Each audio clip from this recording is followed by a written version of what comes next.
چې نبی علیہ السلام کله چې مکی والو نبی علیہ السلام طائف تجي دعوت لجي طائف والا خپل هغه کم چې لوفران لکه دی نبی علیہ السلام پسیږي ورته وی چې نبی علیہ السلام ګټو سره تمره وولای چې نبی علیہ السلام هغه دا وینه روانه شي او کوم بوتان چې هغه د وینې نه ډک شي نو الله پاک دا پیغام ورکړو اے مشرکین مکی مشرکینو مکی مشرکین کو تاسو چې کله زمانہ کې پدیش مکتنګ کړه ما خپل نبی له اسمانو دروازې کلاوي کړې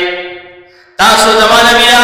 زمکه کې زین اور کوي زمانہ بیا زمکه کې تکلیف نه ور کوي ما هغه نبی اسمانو تر وخت نو کله چې ستا تعلق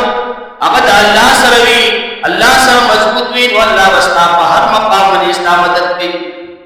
او خاص کر کې بیا داعی لپاره چې هغه تبلیغ کوي هغه لپاره صبر هغه ډیر ضروری دی او هغه خپل یقین هغه په الله باندې ساتل پکار دي څومره مشکلات چې راځي الله پاک لري قرآن کوي واستعینوا بالصبر والصلاة مدد غواړئ په صبر سره او په سره دا پکې موږ لپاره پیغام دی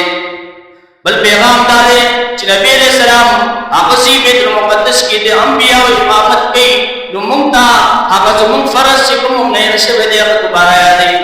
چې مسلمانانو دا بیت المقدس دا د مسلمانانو جمعه او مسلمانانو قبله او الله د دې حفاظت د مقدس باندې فرض دی لیکن افسوس دی چې نن امت ته فرض هغه چې کړل حضرت عمر فاروق رضی الله تعالی عنہ هغه بیت المقدس هغه مولا فتح کړو کفار او نافذ کرا کړو لیکن هغه بیا ویلو هغه نن بیا د